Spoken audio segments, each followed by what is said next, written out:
तो hello students. अभी हम लोग देख संधि संधि क्या होता है। आप लोगों ने हिंदी व्याकरण में हमेशा सुना होगा संधि के बारे में, ठीक है। तो आज हम लोग वही देखेंगे, जब दो वर्ड मतलब लेटर्स लेटर्स को वर्ड भी बोलते हैं हिंदी में। तो जब दो वर्ड मिलते हैं और उनका रूप बदल जाता है तो उसे संधि कहते हैं। जब दो वर्ड को आपस में मिलाया जाएगा और कोई नया शब्द बनेगा तो उसी को संधि कहते हैं। और इनको अलग कर देते हैं, जब किसी वर्ड को दो अलग अलग शब्दों में तोड़ देते हैं तो उसको संधि विच्छेद कहते हैं, ठीक है। और हमेशा आप लोग याद रखना, स्वर और व्यंजन। स्वर किसे कहते हैं, जैसे आप लोगों ने मंत्रा पढ़ा होगा ना, अ आ ई उ, ये सब जो मंत्रा होते हैं ना, ये सब स्वर कहलाते हैं, ठीक है।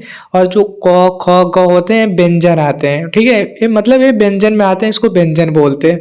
और हर एक व्यंजन में ना आधा स्वर छिपा रहता है, जैसे पूरा क, तो क में अ छिपा हुआ है, ठीक है। क जो आप लोग क बोलते हैं ना, क, तो उसमें आधा अ छिपा हुआ है। तो हर एक व्यंजन में आधा स्वर छिपा ही रहता है। जब आधा क रहेगा तब जाकर वो पूर्ण व्यंजन बनेगा, ठीक है। आप लोग ये चीज याद रखना।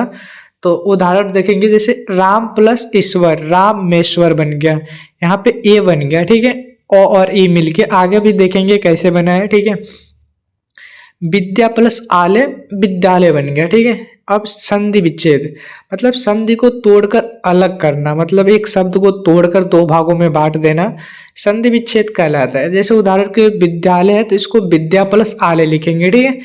रामेश्वर है तो राम प्लस ईश्वर लिखेंगे, तो इसको संधि विच्छेद कहते हैं, ठीक है। अब संधि के प्रकार, पहला स्वर संधि, जब दो स्वरों का मेल होता है, मतलब दोनों स्वर को मेल कराया जाएगा, मतलब पहले शब्द के लास्ट में और दूसरे शब्द के शुरुआत में जो मेल होगा दोनों स्वर होंगे, ठीक है। स्वर मतलब दोनों में मात्रा अ आ ई उ होंगे तो उसको स्वर बोलते हैं। और इन दोनों के मेल से जो संधि बनते हैं उसको स्वर संधि कहते हैं, ठीक है। उदाहरण देखेंगे, जैसे विद्या, विद्या में देखो लास्ट में आ है और आले के शुरुआत में आ है, मतलब दोनों आ मिलके आ बन जाते हैं, ठीक है। सेम मिलते हैं तो सेम ही बनते हैं मंत्र। अगर आ ओ प्लस अ मिलेंगे तो आ ही बनेंगे, ई प्लस ई मिलेंगे तो ई ही बनेंगे, ऊ प्लस ऊ मिलेंगे तो ऊ ही बनेंगे, बड़ा ऊ बन जाएंगे, ठीक है। तो जब सेम, आपको पता है जब सेम मतलब स्वर मिलते हैं तो सेम मात्रा बनती है, ठीक है। उसी का बड़ा मात्रा बन जाती है। जैसे राम प्लस ईश्वर, इस राम में ओ है लास्ट में और ई, ओ ई मिल के ए बन जाते हैं, ठीक है। तो अलग अलग मात्राएं मिल जाती हैं तो अलग मात्रा बनती है, ठीक है। अलग स्वर बनता है, अगर अलग अलग स्वर मिलते हैं ना, जब दो अलग अलग स्वरों का मेल होता है तो अलग स्वर बनता है। आप लोग याद रखना, रामेश्वर, ठीक है। इसके उप प्रकार भी होते हैं, ठीक है। अब स्वर संधि के प्रकार देखेंगे।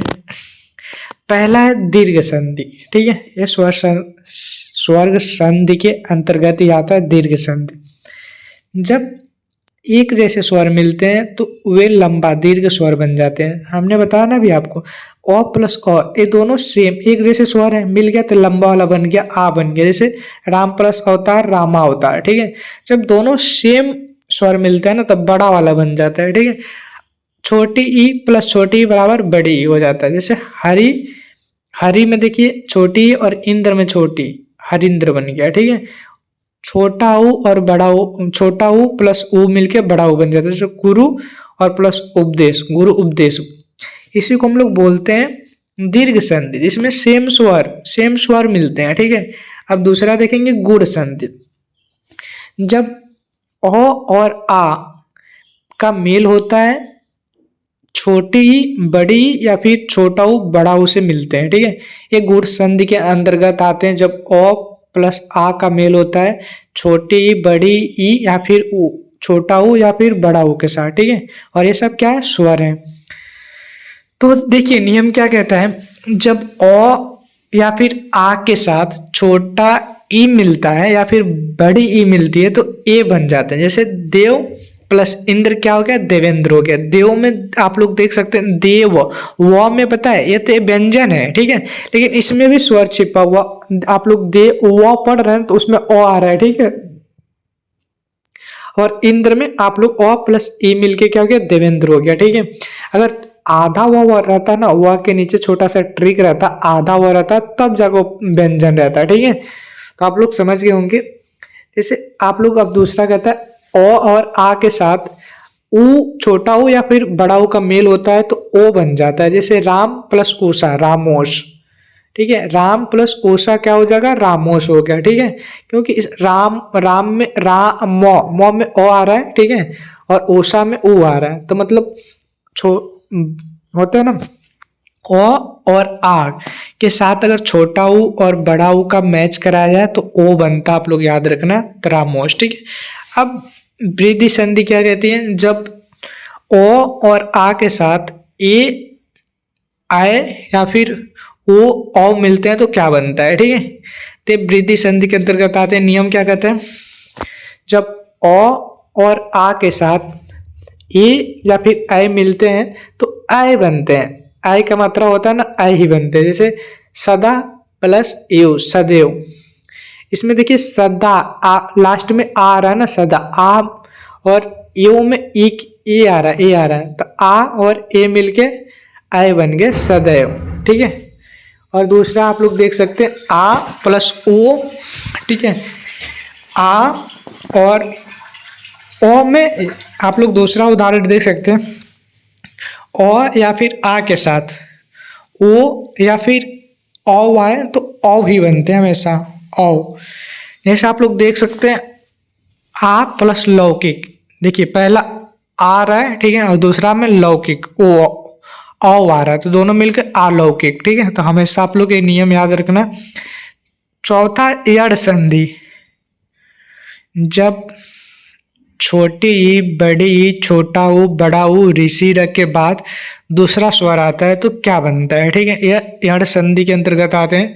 नियम क्या कहता है, जब छोटी ई या बड़ा ई के बाद कोई भी स्वर है, स्वर मतलब ओ आ ई ऊ, मतलब कोई भी मात्रा है, तो हमेशा य बनता है, क्या बनता है, य बनता है। जैसे यदि है तो ये क्या है, ई, यदि, ई की मात्रा है ना, इसके बाद से ओ आ रहा है तो क्या हो गया, यद्यपि, मतलब य बन गया, ठीक है।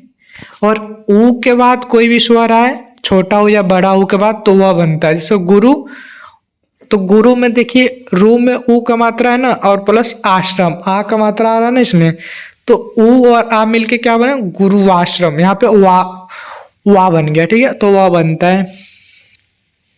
और ऋषि र के बाद कोई भी स्वर आ जाता है तो र बन जाता है। जैसे पितरी, पितरी में आप लोग देख सकते हैं ऋषि र का मात्रा है, और आज्ञा में यहाँ पे स्वर आ गया आ, ठीक है, तो क्या बन गया, पितराज्ञा, ठीक है, तो यहाँ पे र बन जाता है।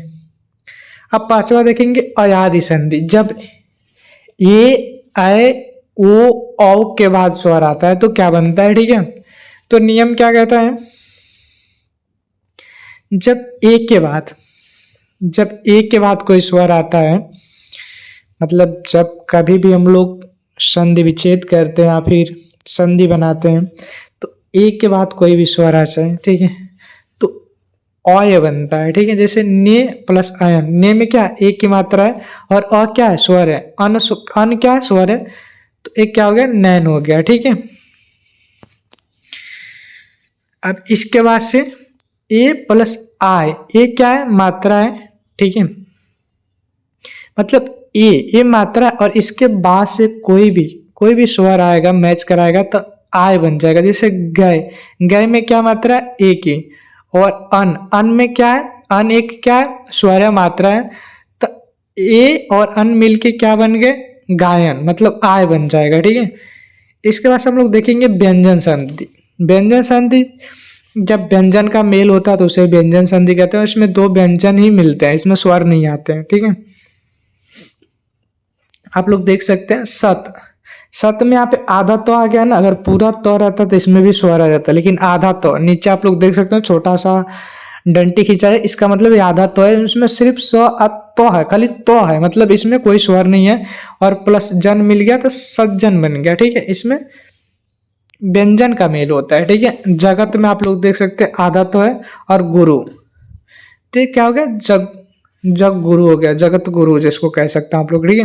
विसर्ग संधि, जब विसर्ग के साथ संधि होती है, ठीक है, एक छोटा सा गोला हो या फिर डबल बिंदु हो तो आप लोग समझ लेना विसर्ग संधि। जैसे दुख, दुख में क्या होता है, हमेशा बीच में छोटा सा बिंदु होता है तो ये विसर्ग संधि हो गया। जैसे मनोरंजन, मनोरंजन, जब भी देखना दो बिंदु हो बीच में छोटा सा गोला तो विसर्ग संधि के अंतर्गत आता है।